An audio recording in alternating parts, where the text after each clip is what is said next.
All right, everyone, it's 6 o'clock. I'd like to welcome everyone to our select board meeting. It is December 6th, 2021.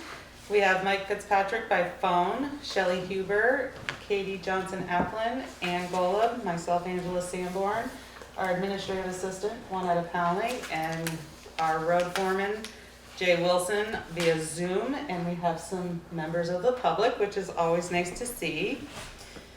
So the first thing is additions and amendments to the agenda. Are there any? I think we want to discuss tomorrow's meeting and the issue of masks. Should we put that in, where would you like to have that? Old business? Sure.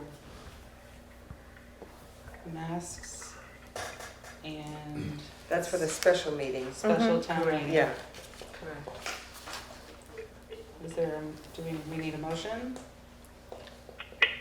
Well, Do you want to make a motion? I'll make a motion to add to the discussion for tonight regarding masks being needed for the special meeting scheduled for the gravel pit Right. for tomorrow.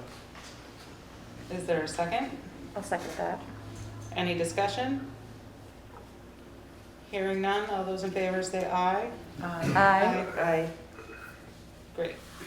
You're gonna do a roll call with Mike? Yes. Roll call. Mike, Yeah, are you voting yes or no?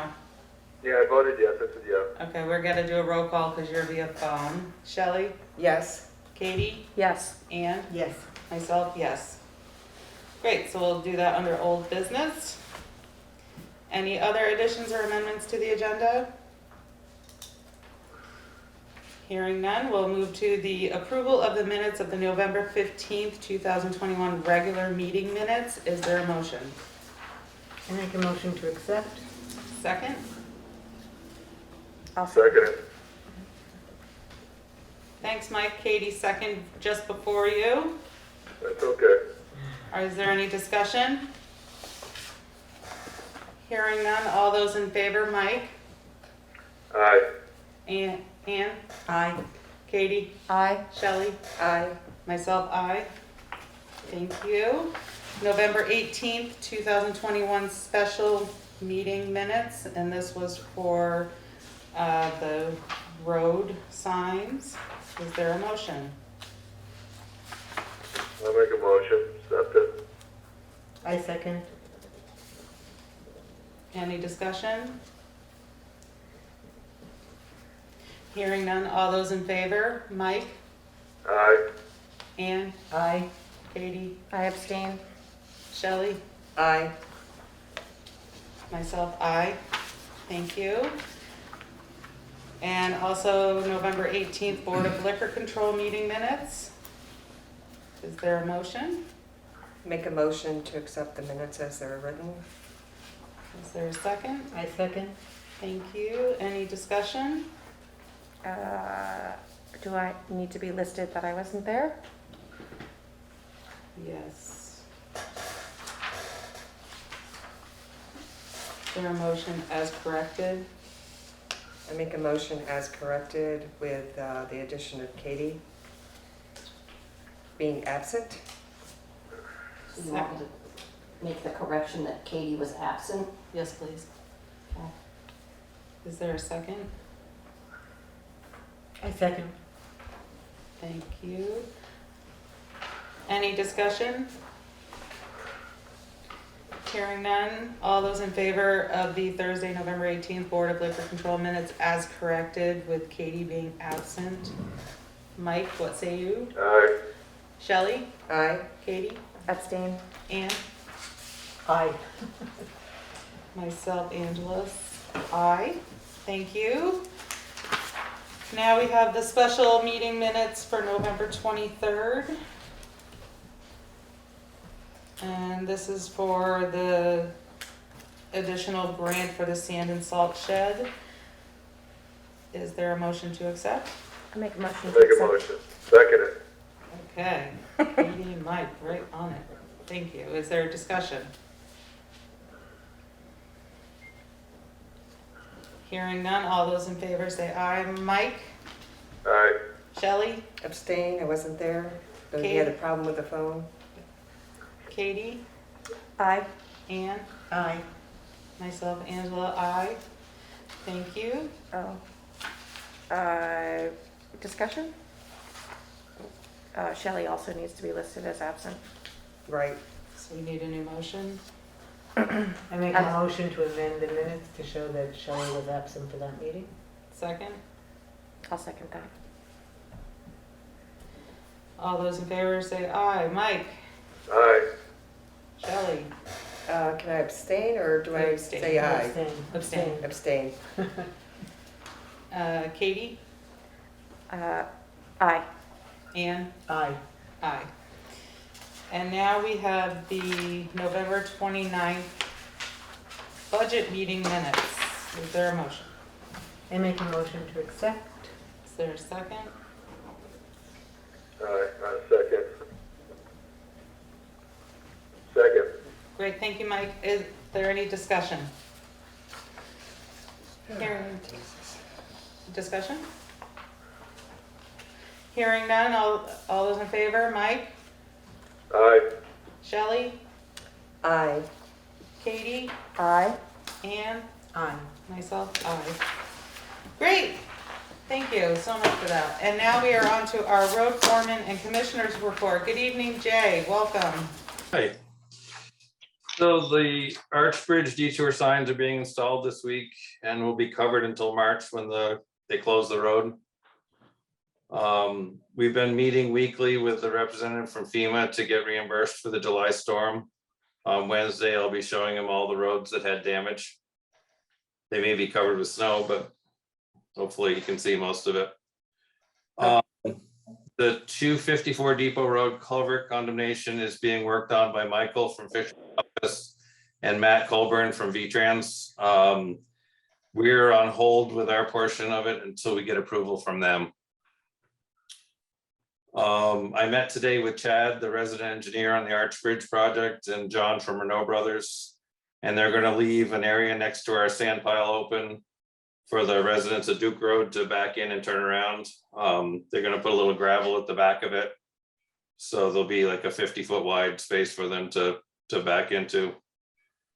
And congratulations to Dave Bertram for getting his Class B CDL today. All right, we will have discussion in just a moment. Is there a motion to accept the road foreman and commissioners report?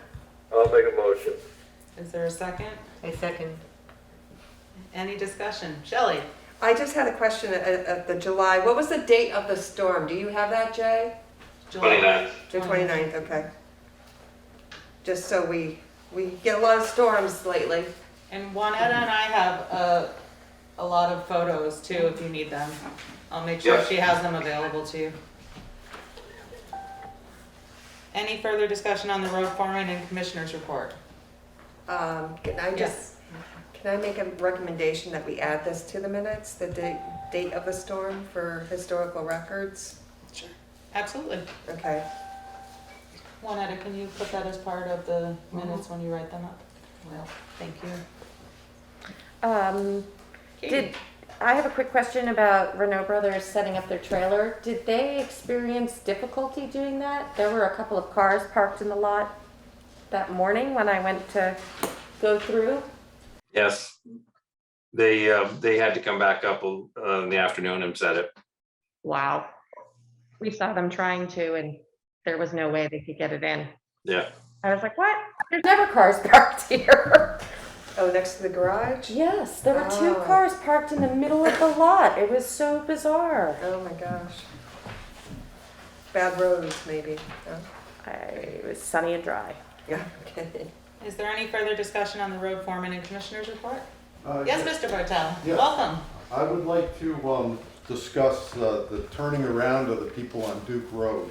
Okay, I'm not questioning your what you're saying, Jay, but to give us a 50-foot berth there to turn around, I don't know if we have that now.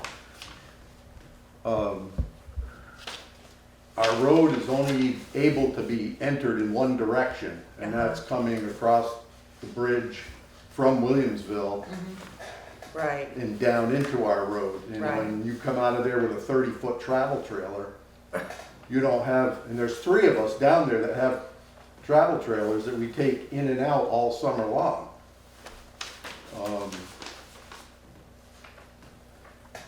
So that's my concern is that, and I also have a contractor's trailer that's 20 feet long that I come in and out of there all the time with. And if I've got to store those somewhere else, this is a financial thing to me.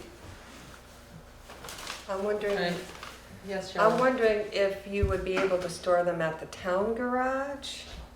I'm not sure. Jay, do you have anything to say? I don't know, we'd have to see if we can find a spot where there's, it's out of the way so that none of our equipment would go near it.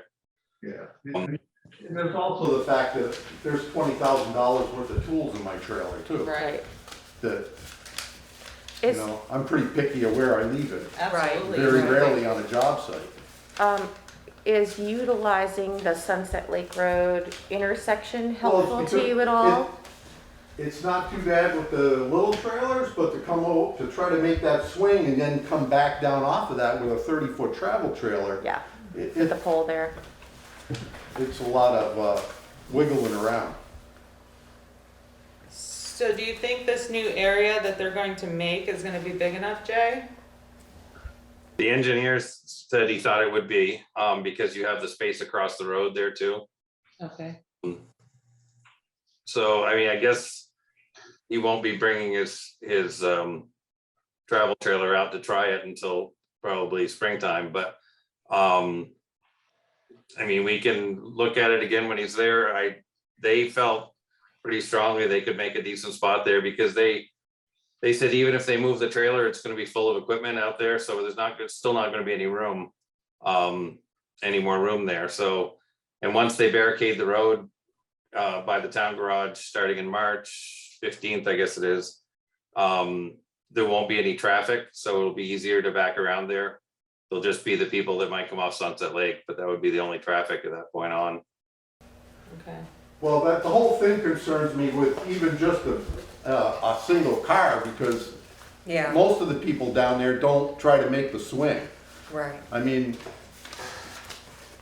so it's just like, is there gonna be enough room once they get their crane set up and their excavators down there and everything that people will have enough room to come down there and turn around and get back into our road? That's the plan, is they're gonna leave a alleyway for you guys to back into. They're gonna put some waste blocks up so the sand pile can be further over towards, kind of towards the guardrail.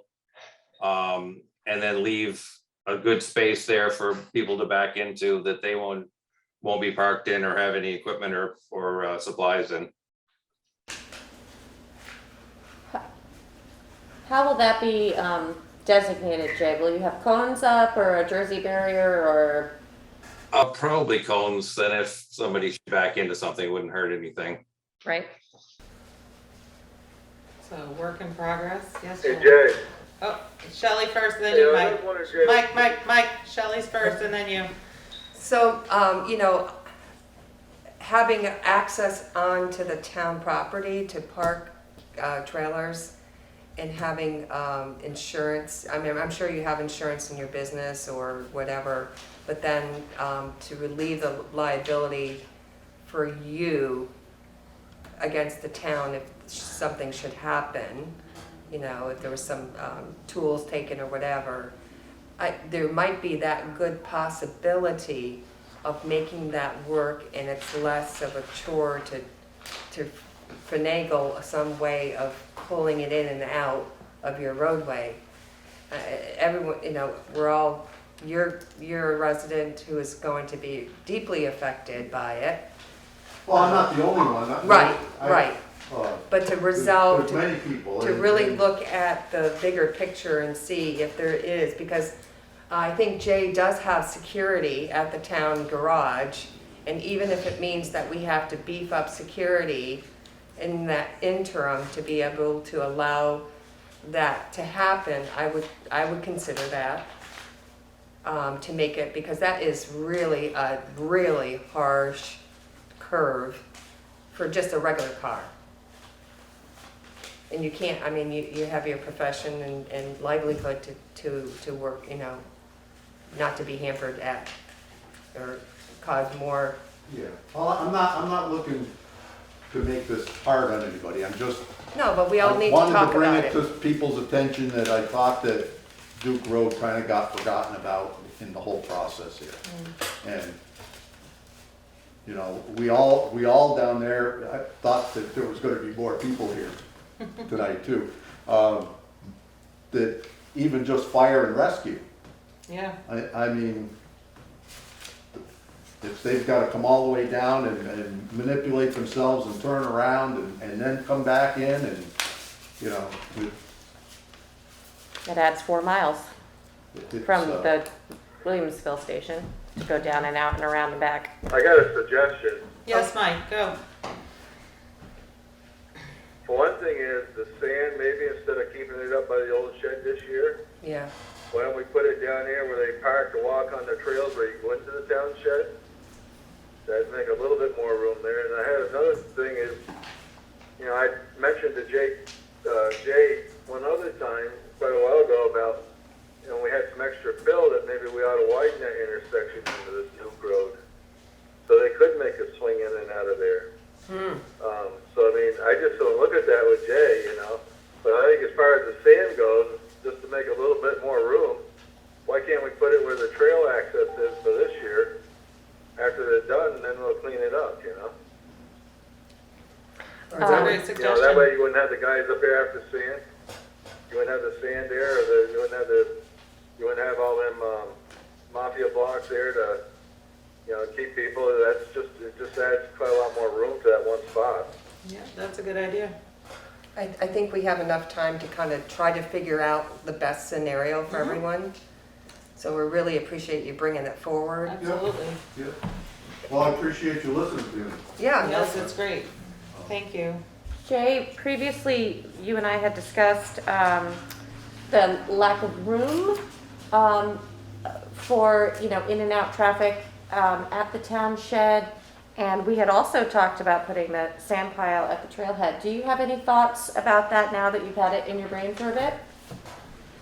The only problem I see is in the springtime, that tends to be a mud hole because it's basically just topsoil out there. So we might have to gravel maybe a spot in one entrance. They might not be able to make the drive through, but maybe gravel in from the one entrance to a spot where we put the sand and improve the parking area just enough so that people don't get stuck in there.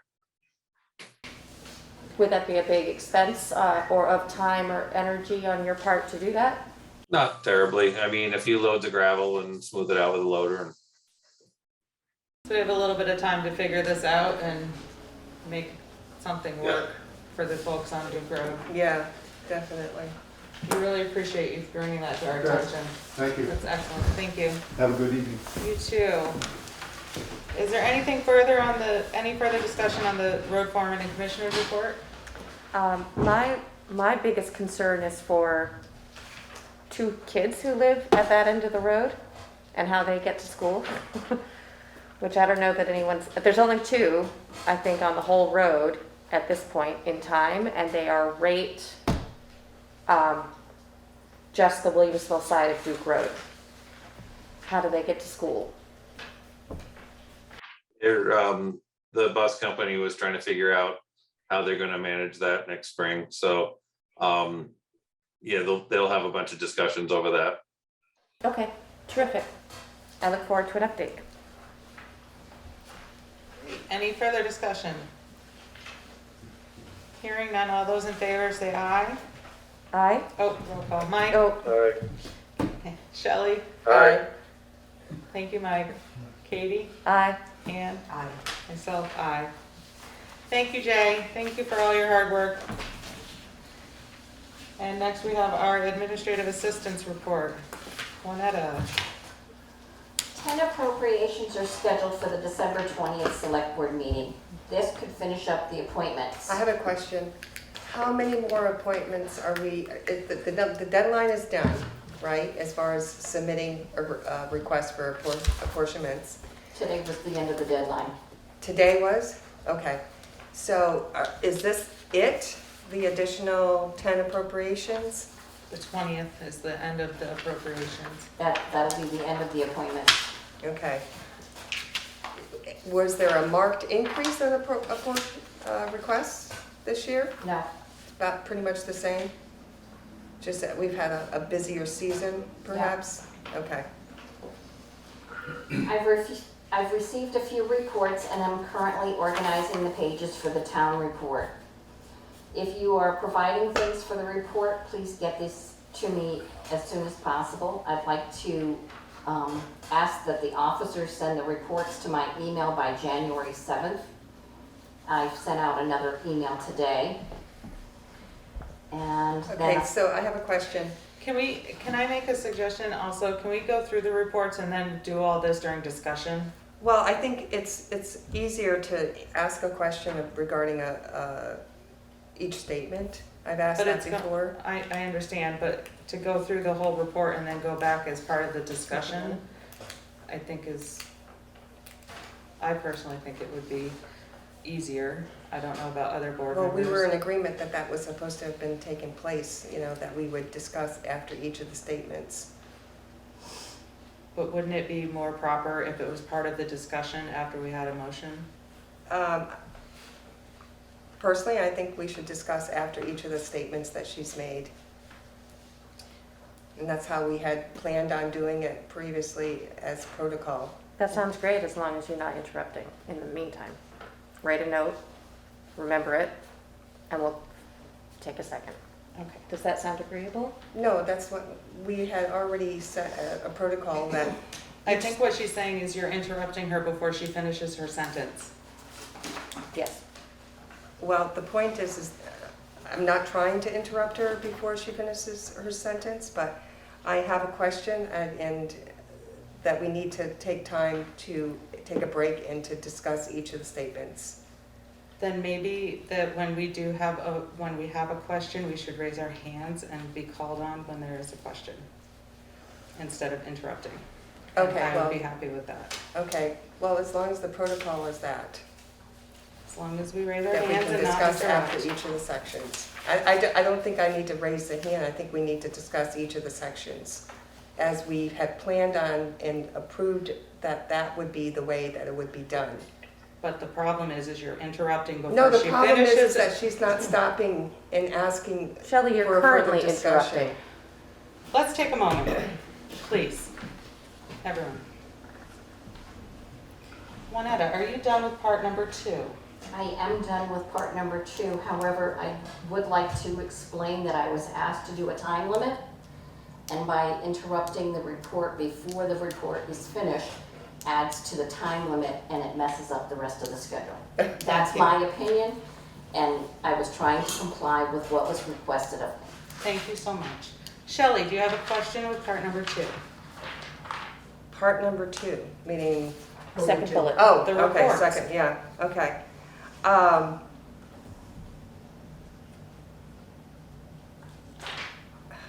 There was a thing, and it was regarding if you were to provide things to report, please get them to me as soon as possible. I think we need to define as soon as possible by a certain date. I would ask that the officer send the reports to my email by January 7th. There are certain reports that I will not be able to get until after December 31st. The town clerk, the treasurer, and the delinquent tax collector are not able to close out their reports for me, but the other letters from the commissioner, the planning commissioner, the listers, the DRB, those could come to me as soon as possible. And soon as possible, meaning as of today, As of you need them. their next meeting, if they're working on them, that would be wonderful. Okay. And for the rest of the offices, no later than January 7th, as you stated? Correct. Great. Thank you. Thank you. And then I have an appointment and will be out of the office on Tuesday, the 14th, for the entire day. Great. Is there a motion to accept the administrative assistant report? I'll make a motion. Is there a second? I'll second that motion. Second. Thank you, Mike. Katie jumped to the gun on that one. Any further discussion on the administrative assistant report? Just one question, why are you looking for a report from the West River Volunteer Mutual Aid? That is like the volunteer fire department. Oh, I'm sorry, I assumed Yeah. it was different. Okay, thank you. Any other discussion? Hearing none, all those in favor, Mike? Aye.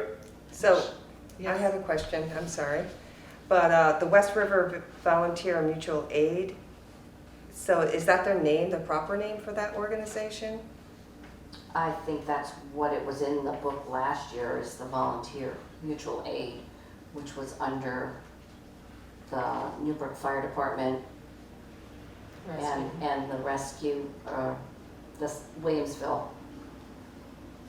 Oh, Fire okay. station. Versus just the Newburgh Fire Station? Correct. Or is this a auxiliary group No, request? No, just the fire station. Melissa has her hand up. Melissa? Go ahead, Melissa. Okay, can you hear me? Yes. Are you looking for the mutual aid dues? No, just the report that goes in the town from the committees Okay. and organizations. All right, I was gonna say, I already got those. Jay forwarded them to me. Thank you. Yes. Mutual aid is the dispatching service for all of the fire and rescue in southeastern Vermont and portions of New Hampshire. So Ah, they provide the dispatch services. right. And that came up, I believe, Newbrook at town meeting a few years ago, ironically just before the fire across the street, asked that the town help cover the cost of the mutual aid appropriation. Every department has assessed a cost for that to provide that service. Ironically, we approved that, and 2 days later, 17 departments were here fighting the fire across the street. Right. Dispatched by mutual aid. So maybe we should change that to include a dispatching or some way of identifying, because I think we all thought it was the West River Valley Mutual Aid Association. Right. That was confusing, it's true. So I'll change it to fire, rescue, and emergency aid. Mutual aid. Mutual. Should Yeah. have mutual aid in there. Okay. Thank you. Any further discussion? Hearing none, all those in favor, Mike? Aye. Shelley? Aye. Katie? Aye? Ann? Aye. Myself, aye. Thank you, Wanda, and thank you for all of your hard work. And do we have anyone here for a committee report? Not seeing anyone, we'll move right to our scheduled members of the public. And first, we have Richard Marek. Thank you for being here from the Windam Historical Society. Glad to have you. Pleasure to be back. I had, I don't know, unless somebody has a question that pertains to it. I'd actually prepared two formats. One is a 2-minute report, one is a 2-hour report. And having sat where you all are and knowing how you like to get home before midnight, we'll do the 2-minute. Thank you. Basically, there's not a whole lot of new news that I can provide you, which I guess is sort of semi-appropriate for a historical society. We've been around since 1926. We now have both of the museums here in Newfane. I had always assumed that when we were established in 1926 that at least the Brattleboro Historical Society existed, but I saw in the paper this last weekend that they were actually celebrating their 40th anniversary. Wow. So we are the oldest historical society in the county. Ironically, Newfane is one of the few villages that there are towns that doesn't have an individual historical society, so we kind of fill that gap. We function basically operating on both fundraising and donations from the community. We've done that with reasonable success for many years now. We ask for small appropriations from towns.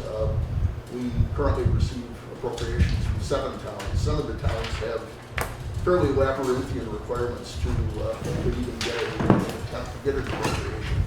So we are asking for the same $250 that we've asked for in previous years, and we would appreciate your support. We try to put on as many programs as we can during the course of the year for the community, and that has been a little rough the last 2 years, but we've managed to eke out some of our programming with appropriate distance. And having heard the subject of reports, I am proud to tell you that we submitted our report for the town meeting report about a month ago. Wonderful. Thank you. Thank you. We are not behind. I was really excited to see the history fair happen this year. That was awesome. Yeah, we started that. I used to be president of the State Historical Society, and they had one of those up at Tunbridge that we ran for, I think, 4 or 5 iterations in alternate years, and I suddenly got to brainstorm that why don't we fill the gap here by having one in alternate years. They no longer have theirs, but we are having ours every other year, and I think we've done it 8 times now. So it's been very successful, and it kind of gives a chance to pull some of the local societies together and let them tell their stories. So we really enjoy doing that. That's wonderful. I anticipate doing it again. Apart from that, we do, as I said, a number of programs during the course of the year. Hopefully, by some point next year, we'll be able to do more that bring people together inside, but for right now, we try to do more of them outside. How are things coming up on the hill? I know you've been working very hard on that. Actually, I need to get back up in the spring. I was hoping to this fall. We have a sign for the burying ground at the top of Newfane Hill. We redid the sign at the one going up Newfane Hill about 2/3 of the way up a couple of years ago. Redid that, and we now have one for the original burying ground, which dates back to 1773, which makes it one of the earliest burying grounds in the state. We know of some of the people who are buried in it, and we have a reasonable degree of speculation as to a number of the other tenants. But we've located, the last count, we've located 19 grave markings. There are no stones there as such, but there are just fieldstone groupings that mark where people were laid to rest. So that operated from 1773 to 1795. That was wonderful to see all the work you've done up there. Yeah, we cleared that. That had been, so there were references in the 1930s to that being an overgrown jungle, and it had not improved any in the interim years. So we spent the better part of the year clearing up there and trying to get that back. And hopefully, I haven't had a chance to look at it recently, but I believe Mark Ray has added that. He does the front of the old common, and this portion that we cleared was where the jail and the jailkeeper's house and the original school in Newfane were a little further back, and then the burying ground is on a little trail that we cut that ran down to where that is. So I believe Mark has been doing weed whacking there, and I'll have to touch base with him in the spring. Excellent. As part of his cemetery clearance project. Are there any other questions for Mr. Marek? Yeah, I'm seeing your hours are listed, and I had no idea what your hours were, ever. I've only ever managed to go once with a school trip years ago, Well, because I just didn't know. You should definitely get that. Yeah. We're basically from Memorial Day to Heritage Festival weekend, Sure. and we operate on the weekend hours. We do Wednesday afternoon when our genealogist is there doing her research for people, and other times people are welcome to come in. We've actually just redone the military exhibit. That was a Civil War exhibit, and we kind of expanded that out into the earlier period from the French and Indian Wars all the way through to the Civil War. And I would love to get more items that would illustrate the home front, because that's an area that gets totally neglected. That much of the population is at home helping to support the effort. So I'm sure there's folks who commuted down to work in the Army camp down in Brattleboro and beyond. Yeah. Cool. Shelley? Yeah. So I guess just to make it clear, you guys are the Windam Historical Society, Windam County. We're the county society. Yes, and so what's the percentage of people that you would serve for the town of Newfane? I would say that, we're open to anyone, obviously, for free. We don't charge any admission to anyone. But our Um, appropriations the- is town-based, and it's to, Yes, yeah. right, well, substantial, I would have to think that at least 3/4 of our actual visitor base is people from Newfane. We all, excuse me, we also get visitors who are here and are staying at places in the area, so I guess to that extent it also benefits the town. And then we get people who have ancestral ties to Newfane. We've actually had donations from people in Utah and California this last year, from people who are descended from people who are Right. from Newfane. So our web extends fairly broadly, but an awful lot of it is people from Newfane.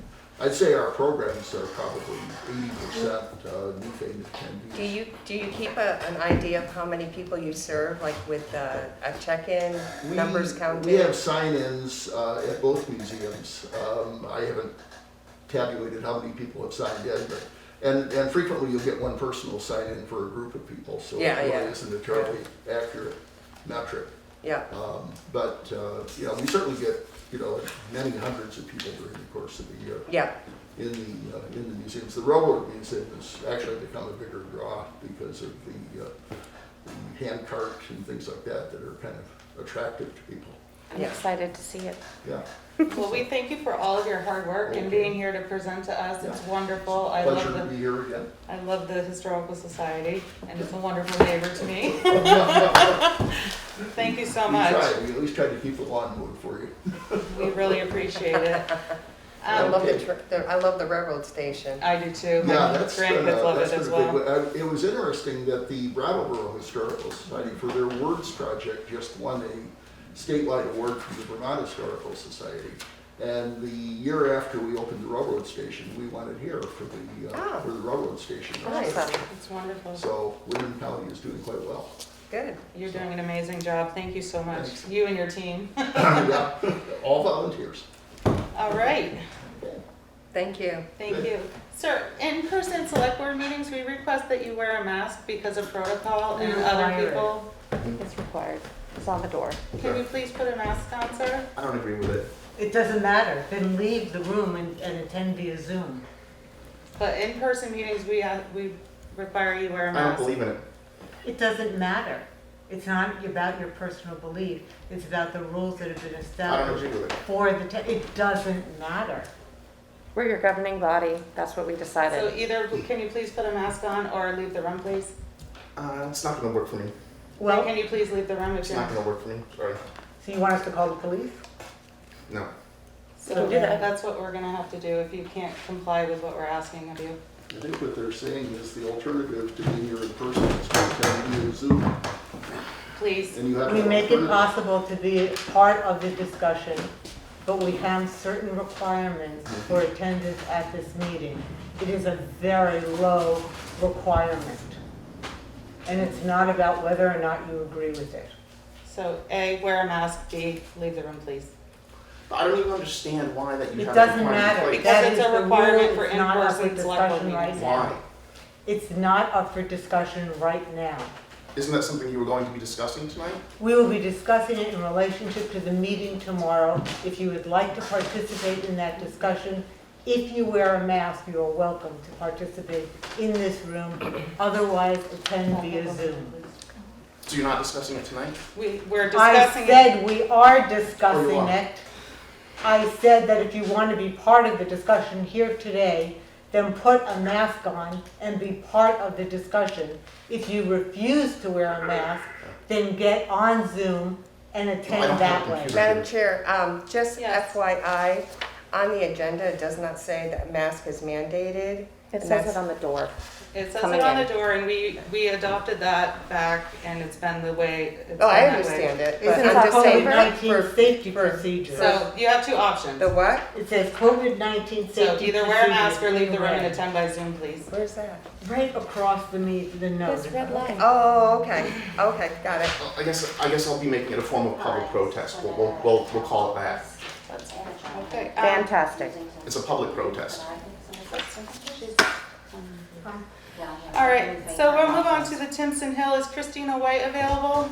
Christina Flynn, or right. Christina Wright. Or is anyone here for her about Tinston Hill?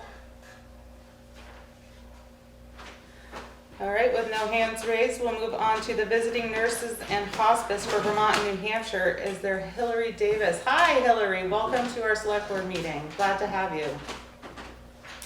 Good evening. Thank you so much for having me tonight.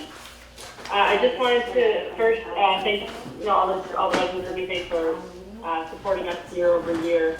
We again are requesting town appropriations at the level of $4,500 level funding that we've received in the last several years. Last year meeting was able to serve almost 40 residents in Newfane and visited those 37 residents 491 times, providing home care, hospice care, long-term care, and skilled pediatric care. One thing I wanted to let everyone know about, and that's kind of been a hot topic in the region, is around staffing. I think everybody is aware of the healthcare staffing shortage.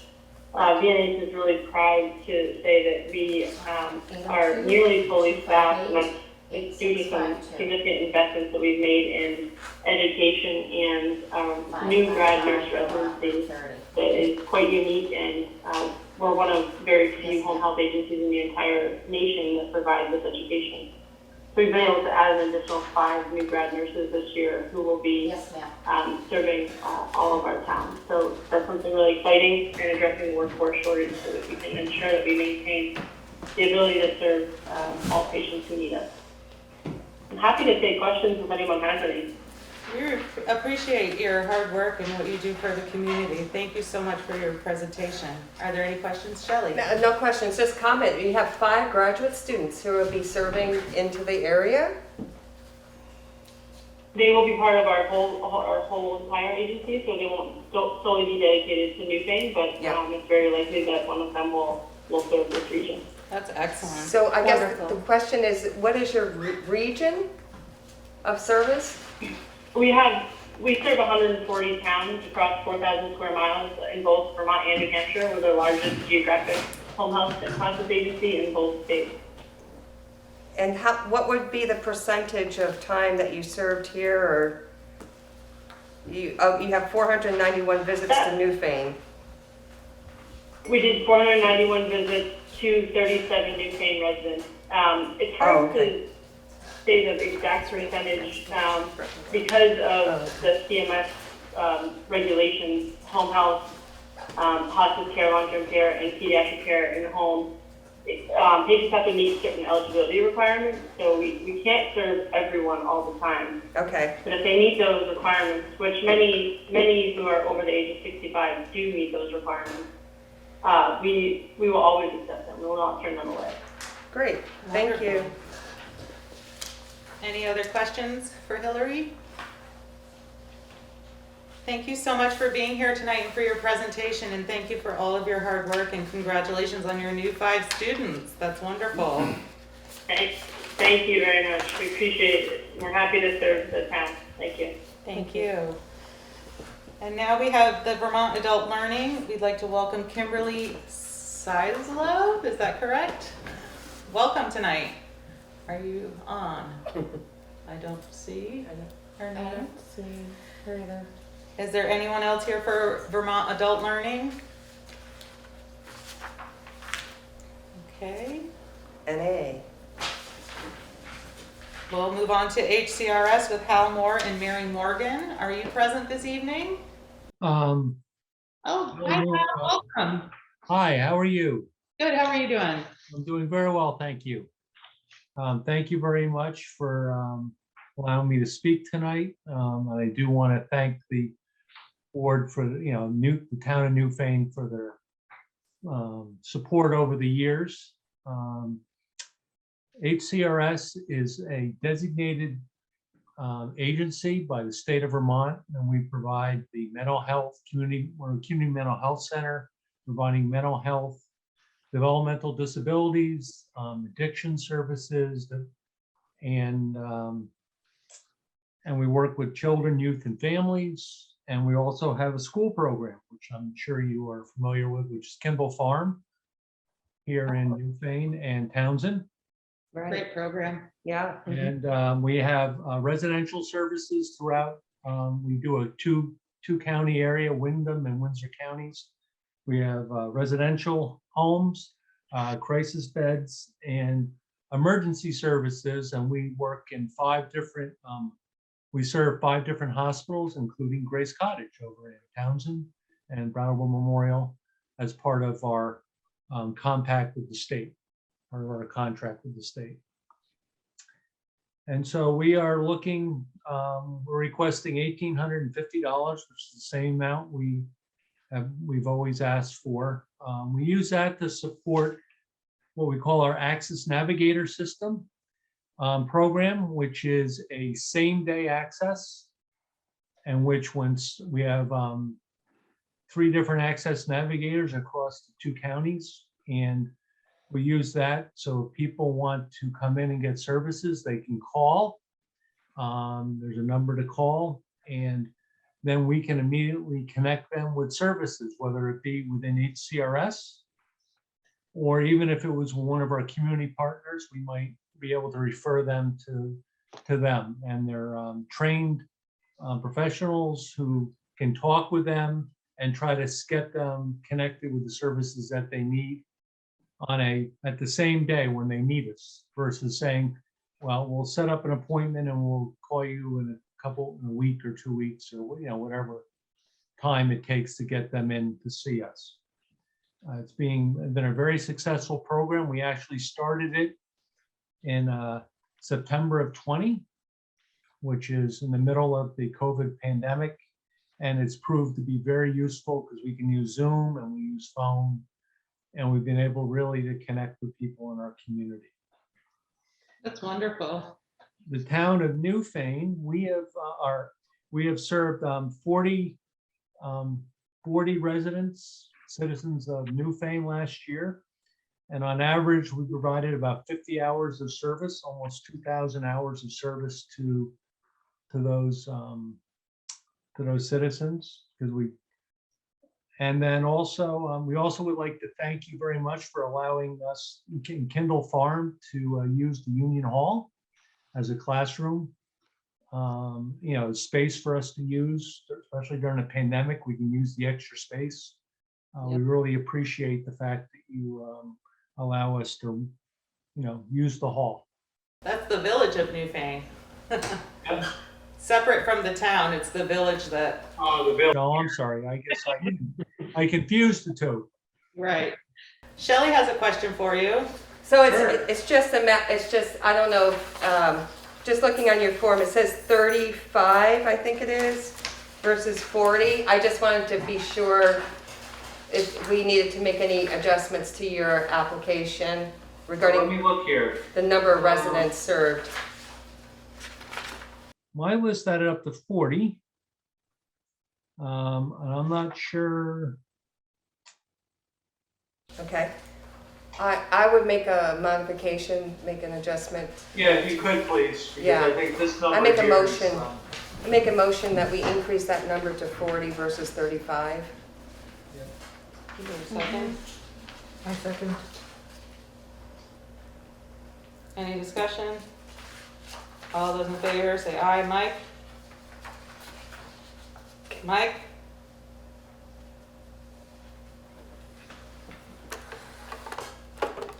Are you still with us? He does not appear to. Oh, you are with us. Okay, great. Hold on one second. Hi, hold on.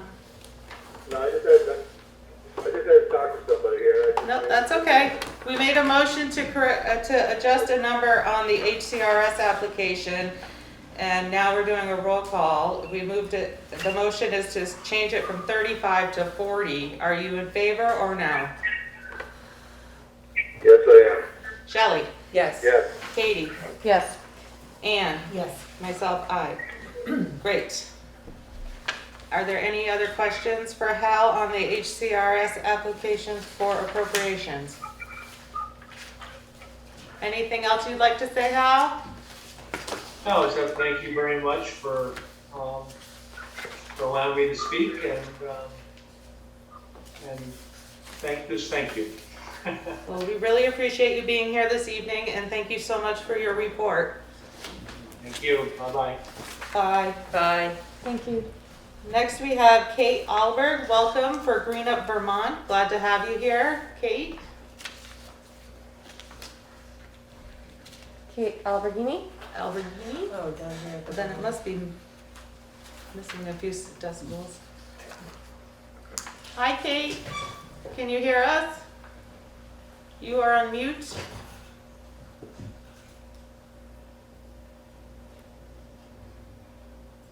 Okay, I'm not. Oh, There there Hi, she Kate. is. Hi, Kate. Welcome this evening.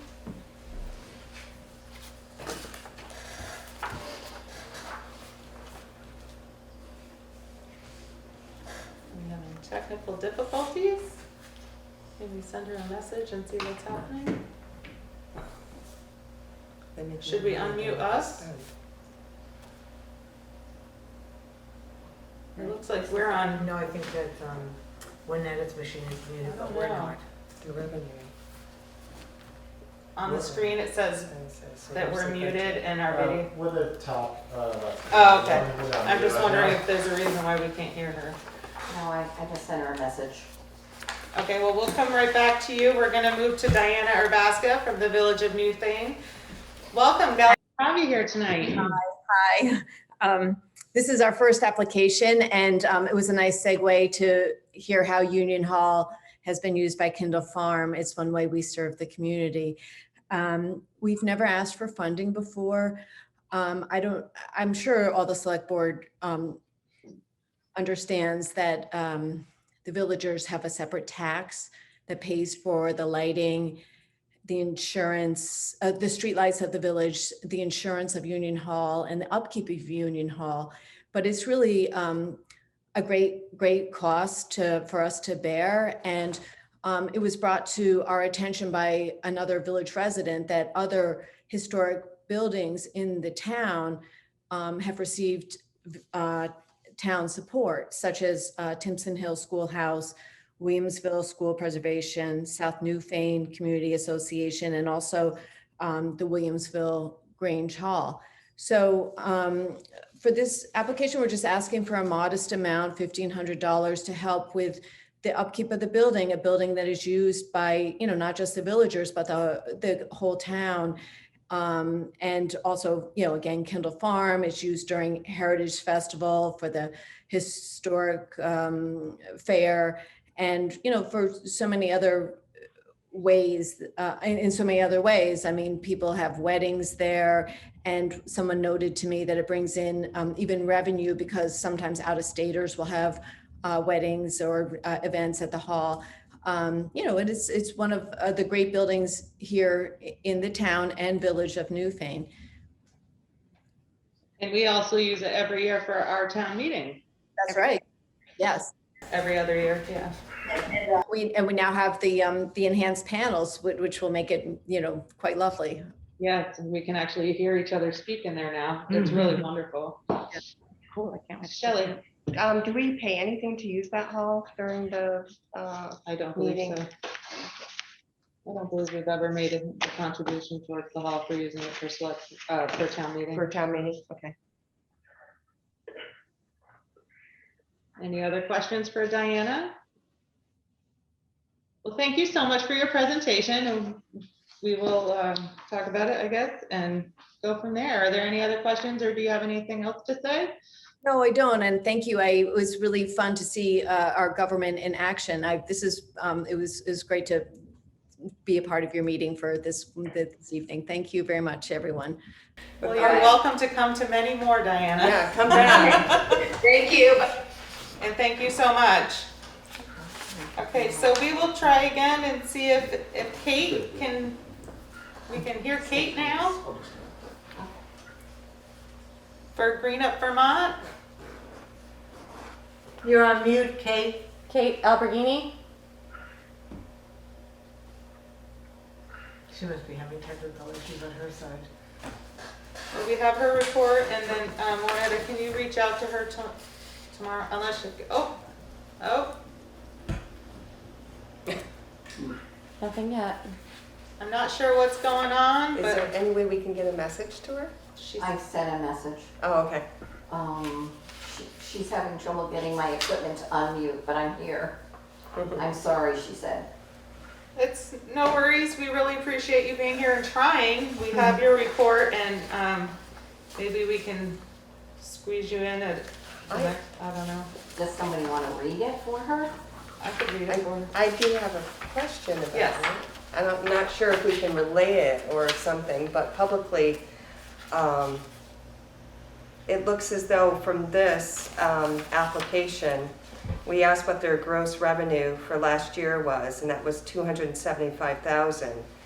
And then also the gross expenses last fiscal year was $132,000. So it looks like there's, excess revenue, cash flow. So I guess the question would be, why are they asking, it's a minimal amount. I think the request is $100, but why are they asking for a request when they have more revenues than expenses? That's a good Our question. our volunteer town coordinator reported 60 volunteers, 240 bags of trash, and 65 miles cleaned. Excess cash flow is due to corporate partner fundraising. And I guess, looking on the first page, it says we have a payment reminder for Green Up Appropriation 2021. And your 2021 balance due is $100. So we haven't received a check yet for your 2021 Green Up Appropriation. Melissa, can you look into that tomorrow? I think it's an assessment made to each town for Green Up. She's saying I'm asking for funding to keep all towns involved with commitment to Green Up Day. Okay. I mean, we are involved. I don't know if we necessarily have to give $100. It looks like there's a mandate of a requirement by the state. It looks like there's a scholarship that's given But I mean, for if you, $1,000. yeah, but if you look at the revenue versus the expenses, there's a difference of what, 275,000 to 132,000. So you're talking for $143,000 in excess funds revenue. Her comment is your donations go directly back into purchasing bags and supplies that go right back to the town. The excess revenue will be building an endowment fund. Building And that will be used for, well, paying their building, I guess, and then to fund their endowment fund For for Green future. Up Vermont to live on in perpetuity. To make what live on? For Green Up Vermont to live on in perpetuity. Oh, so future investment, Mhm. endowment. Okay, well, that answers some questions. Thank you. thank you so much, Kate. Sorry we couldn't hear you present to us, but we are glad that you were able to communicate through the messenger chat. I remember Green Up from when I was a child. Yes. Yeah? And there was a coloring contest, and it was the only contest I ever won. I won $25, and I was one of 3 that went to the state of Vermont. Oh, Nice. So it's been around forever. yeah, yeah. That's funny. Well, thank you all for being here and presenting your appropriations. We appreciate you all. And now we will, well, let's take a look and see if we have Kimberly Sizelove and Christina Wright. Anyone from Timpson Hill or Vermont Adult Learning online? Oh. Not seeing anyone. We'll go to unscheduled. Didn't Timpson Hill present previously? The building did, not the preschool. Oh, sorry. And she'll be Right. she's part So of the this is preschool, just Yeah. not Timpson Hill preschool. preschool. I can try to reach out to her really quickly, but I think we're She moving might be on. busy. Yeah. We can reach out to those 2 tomorrow and check in to see what happened, please. Thank you. All right, unscheduled members of the public. Anyone? Is this gonna cover the mask thing or? Not That's yet. next. Next. Hi. So, Madam Chair, Yes, just wanted to thank you for adding in the timeframes. that was, yes, Juanetta did a great job with that. It's perfect. Because I think we're ahead of schedule. You're doing a great job staying on track. All right, so now we will have old business, and we're discussing, tomorrow we have a special town meeting for the town of Newfane to discuss the vote on whether or not the town would like to purchase a gravel/sand pit. This has been in the works for quite some time. There's been a lot of hard work involved with a presentation and press releases and reports and lots of conversation, and I appreciate everyone for their hard work. What has happened is that it's been promoted and there has been nothing put in our press release or any article about COVID-19 and precautions that possibly should take place, and it has come to our attention, and this is where we are up for discussion, and the first person I'm going to have speak is Shelley. Okay, well, it was a question that was being posed to me by several people in the community, and many of them felt that if they did not realize that there was some mask mandate for hosting the event at the Newbrook Fire Station, as there is no mandate there, and that if it wasn't publicly noted. Second, that if it's going to be enforced, it's going to preclude a lot of people who want to be a part of that meeting. And the only way that they can participate is by coming onto the floor, because we're not taking a paper ballot. And we didn't offer that option Right. for people who oppose having a mask to wear or mandated to wear. So I think, we need to have a discussion about it, how we're going to handle that, because we want as many people as possible to be included in this big, project. It's a very important decision, yes. Okay, So that's where I'm at. thank you, Shelley. And Ann, did you have anything you'd like to I add? did, I contacted VLCT to find out what the rules are. Yeah. And we cannot require masks in this situation because we have not, as a town, voted to require it in public places. I asked whether or not we could take that vote tonight to require it in public places, and they said no, Right. because it's just too quick. It doesn't give people a time to weigh in on the decision. So we really are on a horn of a dilemma, because we want everyone who wants to participate to feel comfortable attending. I must say, life has gotten very complicated with COVID. We worked so hard on putting together this presentation and doing the research and making the case. I do not think that we can take the chance of postponing the meeting. I fear terribly that maybe someone else would sneak in and that if we missed any deadlines, we could lose the opportunity to purchase the property. So wait, Yeah, okay. I want to finish.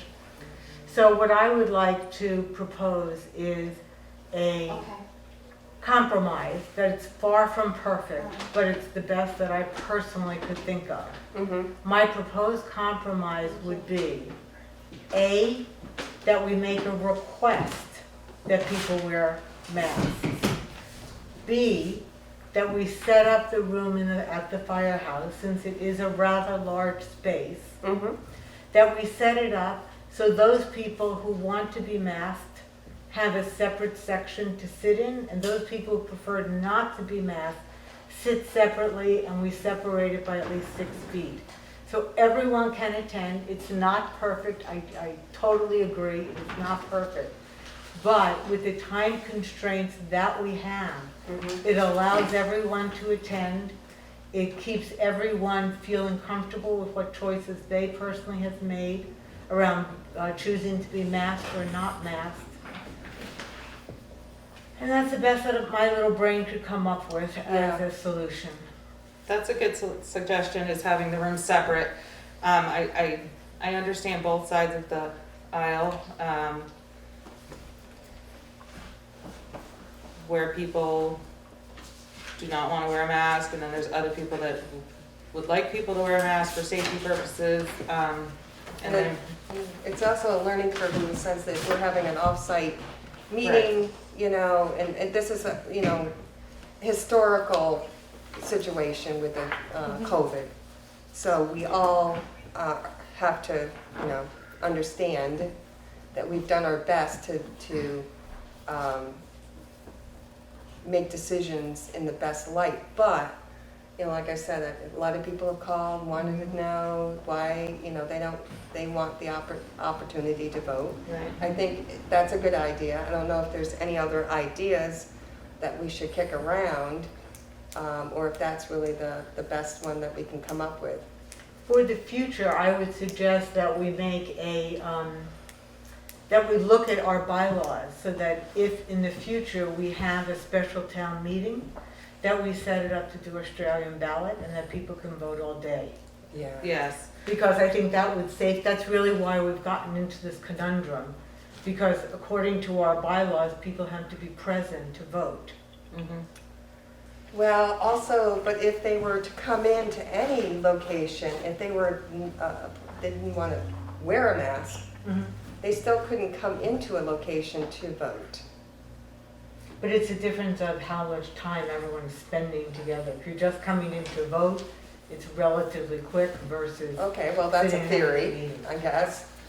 So, I would like to say that we have several members of the public that I know would like to speak on this topic, and I would suggest that we give folks 3 minutes to speak. Is that appropriate, or 2? Do we have a timer? We have Juanetta and her handy timer, which is great. Is that okay with everyone? I'm in agreement with that. Okay, Katie, did you have something to say first? I agree that putting off our meeting for any reason is a huge risk that none of us can take, and that to do so would be absolutely malingering something over nothing.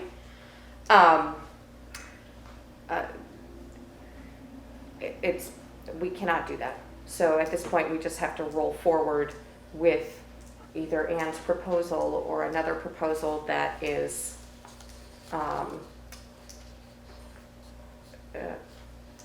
anything, well, if anything comes up that is better than what you've already suggested, then we'll certainly think about it and discuss it. Other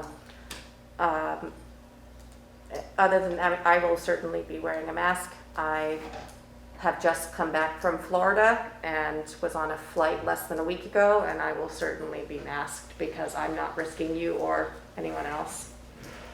So with opening up the floor for others to speak, we're all okay with 3 minutes per person? Are we okay with asking that you speak once and once only? Is that okay? And then we'll come back to the board? Sounds good. Great. So if anyone would like to speak, please raise your hand. Yes, Mr. Unsch. You have 3 minutes and it starts now. And you can, that's perfect. You have to stay 6 feet away from everyone. Okay, so I'm here to oppose the mask thing, simply because they don't do anything. It doesn't work. It's ridiculous. It's absurd. It's an utter farce, okay? For any of you here who wear glasses, or you know someone who wears glasses, you know that when you put it on, you have the experience of your glasses getting fogged up. You know, you can even try it by putting a mask on and blowing on your glasses for like 30 seconds, and it will fog up the moisture in your breath, the water vapor, the same thing the virus is carried on, just goes right through the mask, and what doesn't go through the mask just gets blown out the sides. If you want to try another experiment, I don't know if any of you here are smokers or, you know, whatever. You know, take a big puff of a cigarette where there's a light, put on a mask and breathe out, and the smoke you can see just goes out the sides, okay? They don't do anything. I don't know why anybody thinks they do anything. It's theater. It is public theater, and you're antagonizing people. And you're also maybe putting other people at risk who, you know, what if there's someone who's very elderly and thinks, oh, this will keep me safe, this will protect me. It's not going to. You know, imagine selling a car with seatbelts that didn't work, or telling people you don't need to wear your seatbelt because the airbag will save you, right? They don't work. And there's plenty of studies on this going back 100 years. They did the biggest study on it at the end of last year, the Annals of Internal Medicine. They found 0 difference, and it was a double-blind randomized control trial. They found no difference. And we have 100 years worth of double-blind studies to prove this. So that's my bit. Thank you so much. Anyone else like to speak? Hi, Chris. You're on. We can't hear You're you. muted. Yeah, I'm working on it. Can you hear me now? Yes, we can. I very much appreciate the tone of your discussion and where you're going with this. I think it's very important. I had a question. Is the reason that it has to be in person on this, or on this subject anyway, is because it's borrowing money?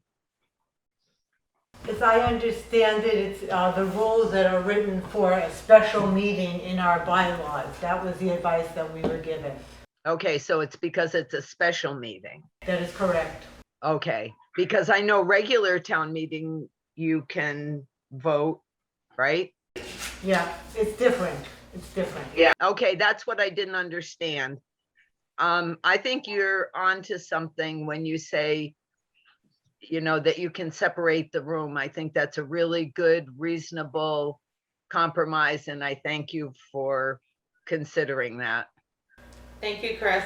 Shelley? So I think we also discussed that at that meeting, that somebody can call a vote, a paper ballot vote, an Australian vote. 7 somebodies. Seven somebodies.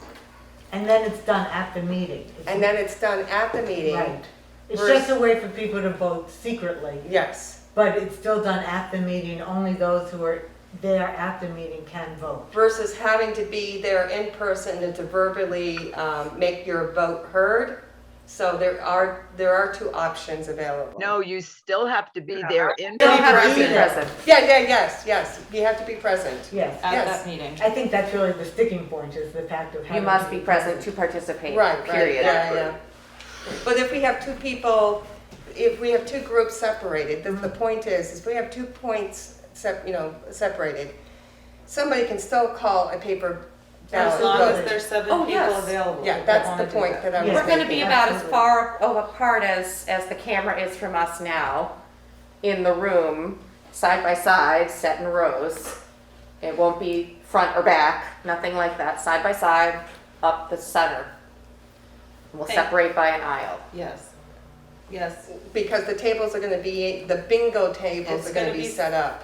It'll be set up just as it is for bingo, with the long lines of tables, and then we'll have one group on one side and another group on the other, and we'll be at the front, and hopefully that will work for everyone, unless somebody can come up with a better idea in the interim. Chris, do you have anything else you'd like to add? Not a thing, thank you. Thank you so much for being here tonight. Anyone else have anything they'd like to add on this topic? Sina's got her hand raised. Sina? Oh, I did it. Okay, Anne, thank you so much, because that was a wonderful idea. Really appreciate it. I was hoping I'm going to get a chance to vote, because I am going to be one of those not wearing a mask. And I'm just glad we came to a resolution with it. So I really appreciate it, and thanks. Thank you so much, Sina. Thanks for being here. Anyone else have something they'd like to say?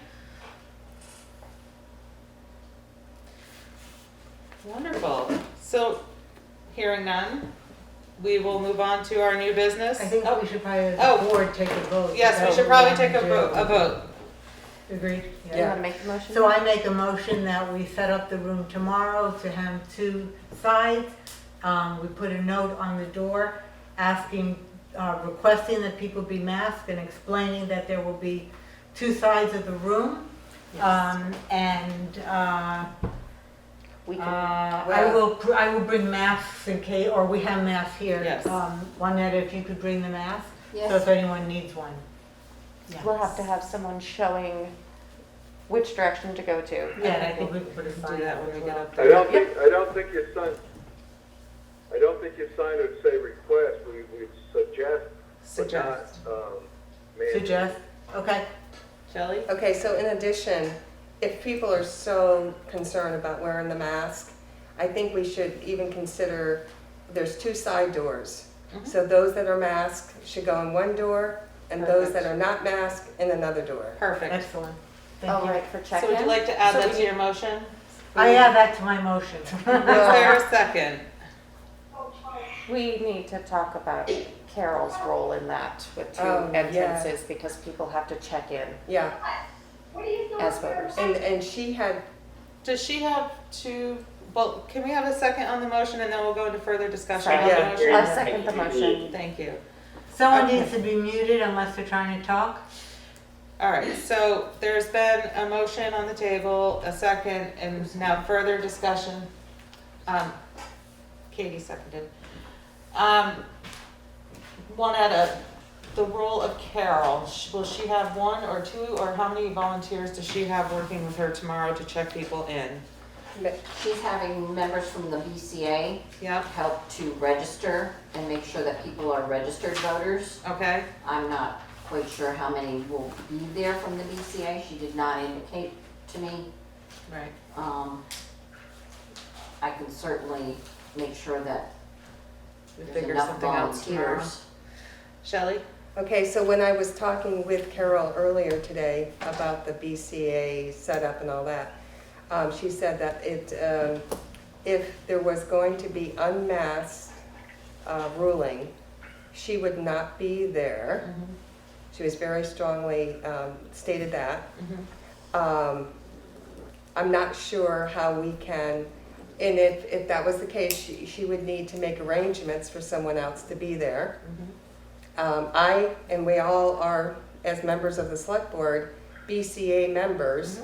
I have not gotten a call to be a participant. Of course, we're gonna be there We'll be there as anyway. select board members, but I didn't see any emails go out either requesting assistance. She did originally send out an email and I offered to assist and she said that since I would be on the select board, that she was gonna try to find other people, so we didn't need to do double duty. But I'm happy to help with that. But Yes. once the meeting starts, if other people come in, someone would have to take over. So Right. we just need to have a conversation with Carol about Yeah. that, the logistics of that. And what happens if we don't have enough people to man the doors? I'm sure we will. We need to figure this out before 4 o'clock tomorrow afternoon. I would say hopefully by noon. Right. Yeah, I'm sure between us, I mean, if I need to do double duty, I Same. certainly can, so.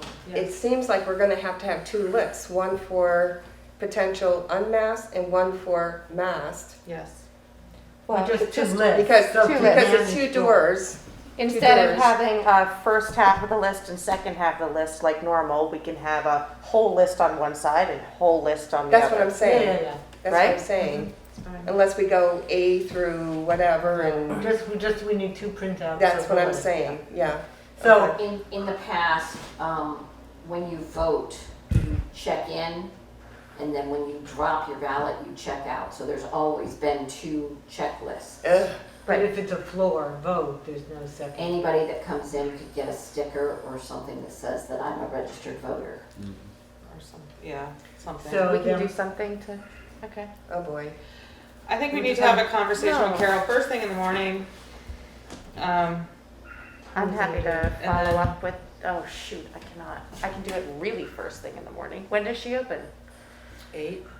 Great, I will be here bright and early. Tina has her hand raised. Sina, A question, is this, I thought this was like you had to be in person because it's a yay or nay vote?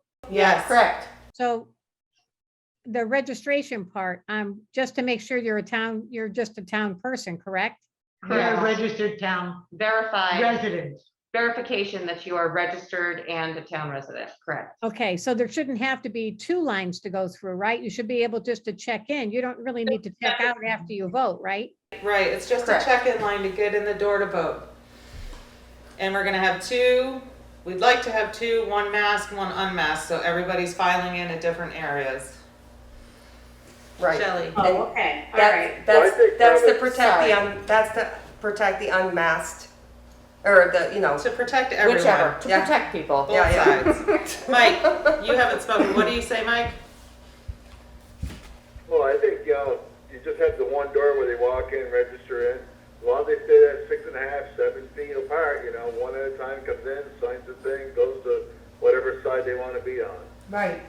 I think it's tomorrow when we talk to Carol, we'll get more logistic once we talk to Carol about how that's gonna happen. And if she's gonna be there. Right, so is there any more discussion about how this is gonna work, or are we just gonna talk to Carol and go from there? You're gonna talk to Carol.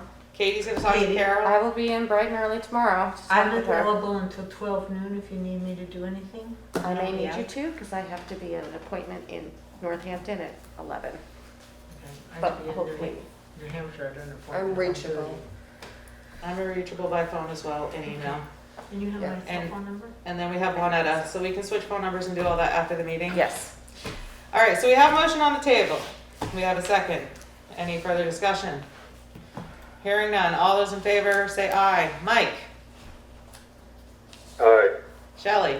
Aye. Katie? Aye. Ann? Aye. Myself? Aye. Excellent. Special town meeting will occur. We hope to see as many town folk as possible tomorrow, 6 p.m. at the Newbrook Fire Department to hear a presentation, discuss, and vote on whether or not the town shall purchase a gravel/sand pit. And can I also add masked or unmasked? Yes, perfect.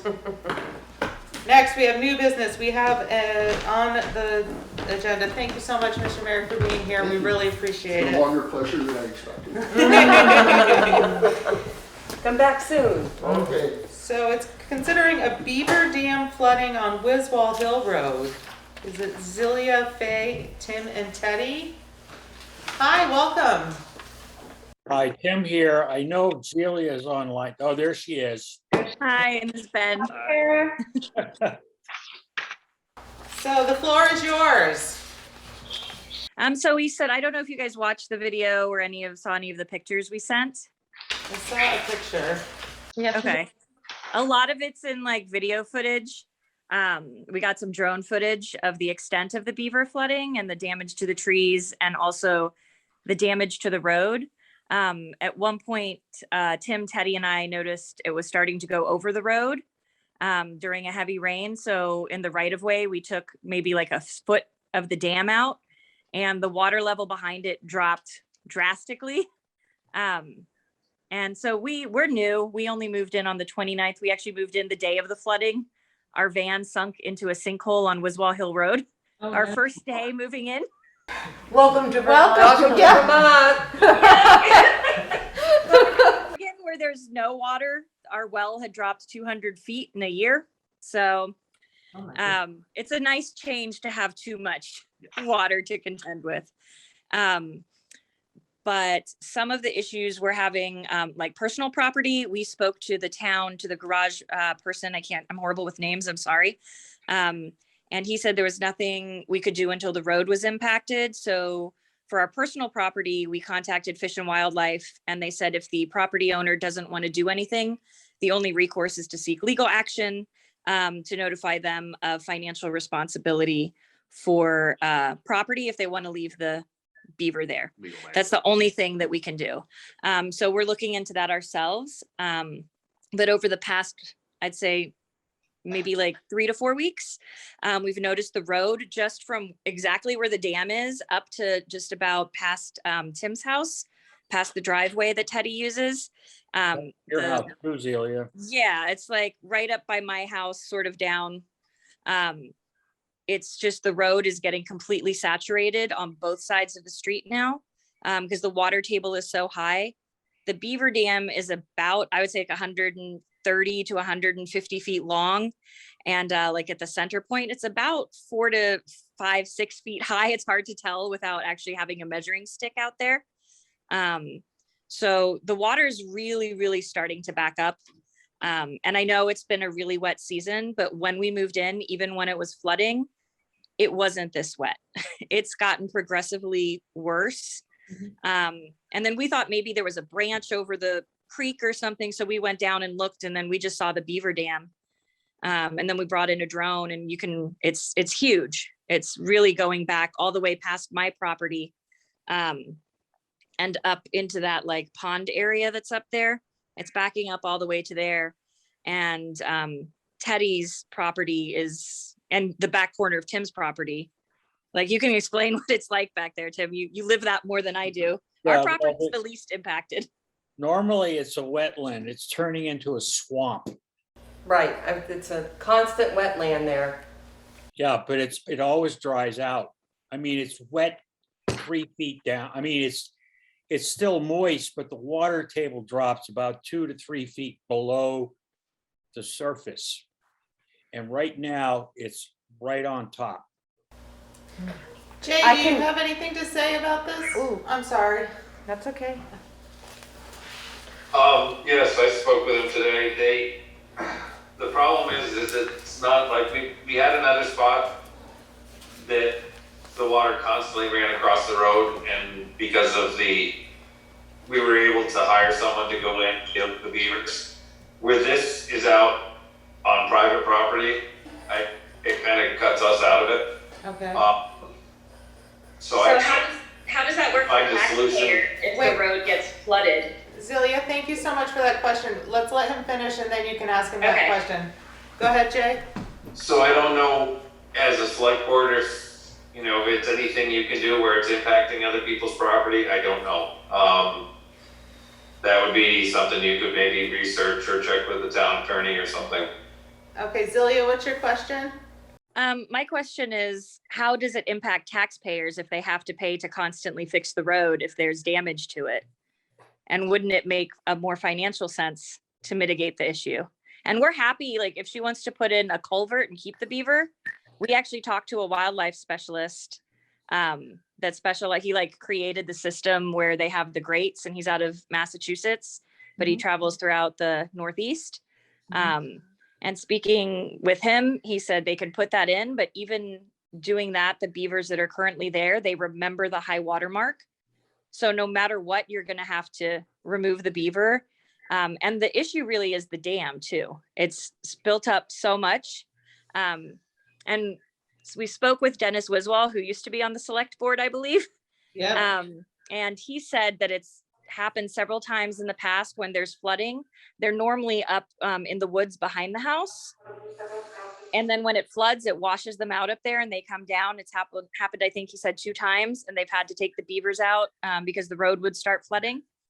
So that's just like a past precedence. Obviously, I think he may have owned the property at that point, so it was a different situation. Okay, Shelley? Well, Oh, sorry, Katie, I forgot, sorry. Katie, then Shelley, sorry. Beavers are very short-term creatures. I don't know if you know anything about them, but they only. I do. We have several beaver on our other property in Vermont. Yeah, they only inhabit one area for about 3 years before moving on and building another dam at another location because they exhaust all the resources around them. And while that's not much help to you right now, know that it will end. And I don't know if you you'd have to check with Fish and Game to see if you can remove them in the middle of winter when they are very vulnerable. Which is another thought. The road, when it stopped raining about a week ago, Yeah. the rest of Wiswall Hill Road was dry. Our road was still wet, even after the town came and regraded. It's still wet, and I can guarantee you mud season is going to be really interesting in front of my house. Yeah, Shelley? And it's never been that way before. I mean, I think one of our biggest concerns is that's the only way in for a lot of people. And there's a lot of elderly that live up, at the end of Wiswall Hill and on Upper Eager. And there's also people that have health issues. I'm sorry to interrupt you. I'm sorry to interrupt you, but Shelley had a question. So a statement would be that the town would be responsible for maintaining the roads and having clear, being able to pass through. I guess, most people kind of know that area, and that's kind of a wetland, as I stated before. I think as the town, we're really only obligated to make sure that roadway is passable. So I let my basement flood, which it did for the first time this year. It didn't flood during Irene. Jay? So, yes, it would be nice if that water would drop significantly, but the problem is the dam is completely on someone's property that doesn't want anybody to deal with it. So that's So- where oh, you sorry. guys come in to see if there's any way around that. I don't know of any, so that's why Well, I'm would- passing it on to you. Since we have a lawyer, as recommended by Fish and Wildlife, to notify her legally that she's reliable or responsible for any financial damages to our personal property, would she also be financially responsible to the town? So taxpayers don't have to foot the bill. That is a good question for your lawyer. Well, that's what Well, I town was lawyer. gonna, that's what I was gonna say too. I'm not the town. Right. Mike has something to say. Mike? I said, that's what I was gonna suggest too, is that it's just like a lot of different things, if you have a man-made pond out there, and you had that pond, and your pond let loose and went down and washed the whole hill out, you'd probably be liable for the cost of repairing that road. Right. And same thing like this, if you've got something on your land that's creating problems, it's obviously creating some problems on our road if it's keeping it all mud. I mean, and we asked them to, maybe get rid of it or lower it, but if they don't want to do it, I'd let them know, like I said, have check with Bob Fisher, and if that goes out and washes our town road out, they could be liable for the expense of fixing that road, which could cost them $100,000 or better, Right. I mean, if we got a tree on the side of the road that somebody's complained to us about, and it falls on a car going up a road, they could sue the town, Yeah. So I think it's the same thing with this beaver pond. If it's if it's creating problems, and that thing ever lets loose, I mean, we've all seen it when these dams let loose. I mean, look what happened over in Brookline here a 3 years ago. Yeah. That went up on top of Townsend Acres, let loose, and it washed out, a lot of their roads. But I mean, this one, people know about it and been asking the people if they can do something, and if they're ignoring it, maybe it's time to let the lawyers at least let them know that, they could be responsible if that does wash our road out. Well, that's a road. It's worth looking at. I mean, it's like I said, and that can happen. Look at the rain we're getting. I don't think at this point we need to worry about it. Like, our biggest concern is with the ice melting and the snow melt in the spring. Yeah, I'm sorry. Can you start over? Sorry, our biggest concern is like, it's already so saturated and now it's frozen. And with the snow on top of that in the spring when it melts, that it's just gonna, it's gonna take everything out. And we'll have legal action for our private property by that point. But if something happens to the road, several people can't get out because it is just a one way to get in and out. It wouldn't be so pressing if it wasn't just a one way in and out. Exactly.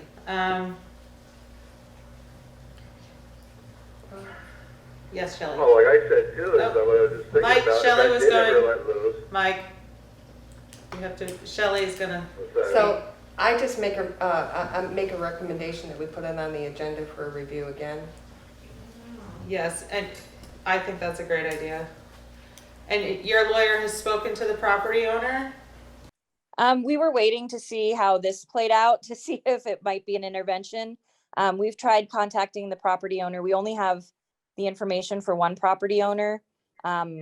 We were told they have separated and the person that's staying there now didn't want to give us the contact information for the person that's actually like listed first on the deed. That's complicated. I think. It is complicated. I think that's what it is. It's just like a lot of complicated. And we tried contacting them. I know Tim had spoken to this person and they said that the water issue wasn't because of the beaver, it was global warming. That was the last response either of us have had. Well, could I make a motion? yes, you may.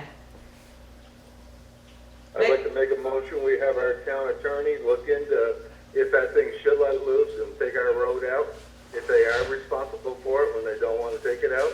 Okay. Because like I said, if that thing should wash out, I'm sure FEMA will not cover something like that because it was not man-made, but it could have been prevented. Can you make a clear and concise motion and then we'll go forth with discussion? I make a motion, we get a hold of the town attorney to look into it to see if we have any legal action where if that gets washed out and takes the road out down that hill, if then people are responsible for it. Okay, is there a second to that motion? I second that. All right, any further discussion? Are we okay if Juanetta calls Bob Fisher and asks, or should someone from the board? My thought is that. Or Jay? I don't quite understand where this property Yeah. is or have Well, an understanding of. It's right along We have a Wiswall. motion. But we have discussion. We're right having now. discussion. Um, Ann was the second. Oh, sorry. So my concern is that we don't expend money that really isn't necessary as the town. I think that we ask that Jay go out to take a look at it and to give us a full report maybe on the impact of the water against the road. He's our road foreman. I think you can probably do Has he that not already anyway. done it? I thought he had. I've been out there. Yeah. Okay. I think It's, what needs to happen is on private property. You need to figure out whether the town has any rights to do anything or, you know, and then I think you're gonna have to contact an attorney to just know what Okay. happens. Are we okay with Jay and Juanetta contacting Bob, or should someone from the board? No, that'd be fine. Yeah, it would be okay. I You think, guys have a discussion since Jay knows what's, I think Yeah. Jay would be the best person to Yeah. do and then that. Juanetta to take notes. Yep. Yeah. Wonderful. All right, that's the motion, and there's been a second. Is there any further discussion? All right, and then as part of discussion, I'd like to welcome you guys back to give us an update in the future, in the near future, to let us know what's going on. Awesome. Thank you so much. Okay. Yeah, right now it's, everything's frozen, so it's a slip and slide. Like I said, our property's the least impacted, but our neighbor Teddy, his is, his yard, he could mow the lawn this summer, and now you just sink ankle deep in like backing up water, so. Well, we look forward to hearing a report about what's going on. So all those in favor of Mike's motion, say aye. Mike? Aye. Shelley? Aye. Katie? Aye. Ann? Aye.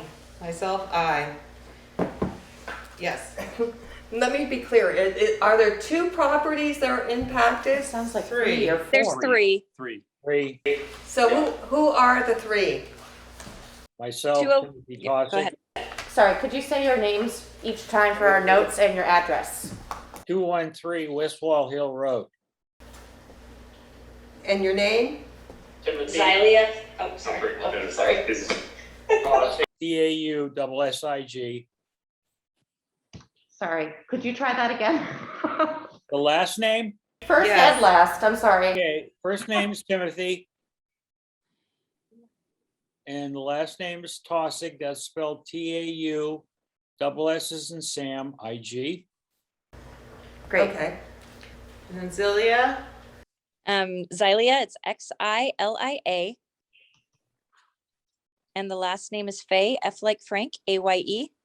Great. And my husband is Ben. Ben Luce, LUCE. LUC. Great. And your what is your address? address? 205 Wiswall Hill Road. 205. And what's Teddy's last name? Vern. It's legally legal name he's is Vern. Vern. Oh, it's Vern Carey. Vern Carey. Yeah. Yeah. Vern Carey. What's his address? 209, I think. 209? Okay. Yeah, I know Teddy. Yeah. He's such a nice guy. Yeah. He is a really nice guy. Teddy, Great. who are we talking Teddy, about? Vern Carey. Vern then- Carey. Are we, Yeah, I it's guess, 209 are we Wiswall. allowed to ask Who who the, the property owner is, or? Yeah, it's John and Emily Long, but we've only been talking to Emily. Okay. Okay. Yes, she Yes, she is. is. And they're at what, Wiswall Hill Road? do you know? Their property is right next to mine going towards Dennis Wiswall up the hill. Do you know the number on the house? 215? maybe? 2:15 perhaps. Maybe, I'm not sure. I Oh, no, it could be varied by 40 numbers because That's of okay. segregation. It'd be an odd number. I think we can figure that out. Yeah, we'll figure it out. All right, so we look forward to, Driveway. great. We look forward to seeing you guys in the future to have a report and another discussion, and we have a motion, and we'll hopefully have a report soon too. Awesome. Thank you guys so much for hearing us out. Thank you. Appreciate it. So the Beaver is Yes. Christina Wright Oh. has joined us. She was one of Christina Wright, she's the Timpson Hill Preschool. Do Is she we have here? a few Hi, moments we Christina. can let her in? Christina, we'll give you a few minutes. Thanks for popping in. I'm sorry, Christina, just 1 minute, I just one want to second. raise one question. Just because Emily Long was not at this meeting, doesn't know of this discussion, Yes. could someone take it to call her and just inform her of the discussions? just I so think the she's administrative fully- assistant should I send agree. a letter. Start with a phone call and follow up with a letter. I would write it down. Write it down. I would write it down. Okay. Phone call is not necessary at this point, I think. Just to inform them that their property is in question and That this maybe came before the town. came select before the board, town. And there is concern And we have video of the discussion. It will be in the minutes. Do you need assistance with that letter, or are you good? I'll draft it and send it to you. Perfect. Great. Great. Thank you so much. Thank you for that, and that's a great idea. All right, Christina, thanks for being here tonight. Have a few moments to present to us. So I'm the new director at Timpson Hill, and I was just coming on to ask the town of Newfane to once again give us the $1,000 procreation that you have given us in the past. We are a private run preschool. We have been around for about 30 years. And we serve 15 kids typically a day. We have we have 3 school-age children from Newfane and about 3 preschoolers from Newfane. So we have an after-school program to help with childcare after school also. It's wonderful. It's a great program. Thank you so much. It is fantastic, and congratulations, Christina. Yes, congratulations. Shelley, you have a question? Yeah, my question is that when you say it's a private run, is it a nonprofit organization? It's a it's a nonprofit, yes. So it's not a state-funded preschool like the town of the town preschool. So it's a private nonprofit preschool. Yeah, so but it's not exclusive. Everyone's welcome to attend. Everybody is welcome to attend. We do take Act 166 money. So we have children from all over, Townsend, Newfane, Brookline. We even have some from Dummerston, Dover. In the past, we've had kids from all over, really. Yeah. I've known quite a lot of Newfane children that have gone through Timpson Hill Preschool, and it's a wonderful, wonderful So place. by this request, it would be to help with subsidize the payment due for the care or the schooling? It would help to subsidize for some of the payments for some of the children. Some parents need extra care. A lot of parents have chosen to send their children to Timpson Hill, especially during COVID, because it's a smaller group of children. We've been, the last year especially, as we know, the elementary schools were not open, and we were open throughout. Wow. So we're hoping to continue that trend, but with everything. So we had last year, we actually had quite a few kids from Newfane who decided to hold off on kindergarten for the year because we were going to be open for the year rather than send their kid to public school. So it became a real resource. I would say it definitely did become a resource. There's a lot of kids who a lot of families need after school care. So the bus can take the kids from Newbrook Elementary right to Timpson Hill, and they can have late pickup 5 days a week. We're taking the kids on the half days. Every month there's a half day. at Newbrook. So we have a lot of school-age children that are coming on half days or 3. Huh, That's okay, wonderful. Sounds great. thank you. Well, thank you so much for popping in, Thank you. Christina, and making it. We really appreciate your report and being here to present to us. Thank you, have a good night. You too. Good night. Bye. Bye. And with that, we'll keep going with new business, and we have Economic Development Consultant by Ann Golob. Yes. So I just wanted to let everyone know, as we discussed, I contacted Steve Norako. I'm not sure if I'm saying his last Yes. name correctly. Very nice man. He lives in East Dover. He has a lot of experience as a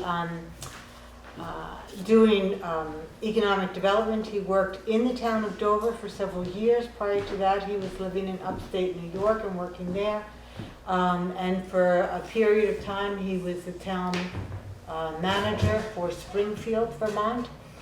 I was very impressed by him, by his knowledge, we talked about Act 250 and had he ever managed an Act 250 permit process, and he has. We talked about, I just threw a lot of things at him, asking if he had ever worked on it and to talk a little bit about those experiences. So he's worked on sewer projects, water projects. We talked about the different experiences that he had in dealing with that. And then my big concern was whether or not he would be interested in what really is a super part-time job. And I explained all of our thinking about that. And he said that he was looking for that kind of work. He's hoping to put together several part-time positions, and this would then fit into his wheelhouse of knowledge and experience very nicely. I would strongly recommend that we make an invitation for him to come and talk to the select board in January, and that we then have an opportunity to know him better, and then to think about whether or not we want to move forward and when we would want to move forward. But I think because he is talented and experienced and available, that And there, local. what? And local. And local, that it would be a shame to miss up on this opportunity of following up with him. Okay. Shelley? So I just want to make a point, because we keep saying position or job, that it's a contracted position, that they would have a contract. I made that very clear. Written. Now, I'm not saying that you didn't to him, but in general public, a lot of people don't understand what a consultant is. Okay. And to clarify that we're not looking to add another paid position to the town. This would be just a contracted, independent contractor. They would have a contract stipulating potential type of work, and they're not required to be here on site unless we make that known in the contract. There's just certain, and they have to carry insurance liabilities, etc. So just to clarify, it's not a new, it's because we are adding other positions potentially, but just for the budget, this would be mostly, again, with funding from ARPA, correct? That is correct. Okay. That is correct. Great. I think that's a great idea to invite in January when we're a little quieter after budget season and this town meeting. So could I make a motion that we extend an invitation to him for the first appropriate meeting in January? I'll second that motion. Any further discussion? Hearing none, all those in favor say aye. Mike? Mike? Aye. Thank you. Shelley? Aye. I said aye. We gotcha. Thank you. Katie? Aye. Ann? Aye. And myself, aye.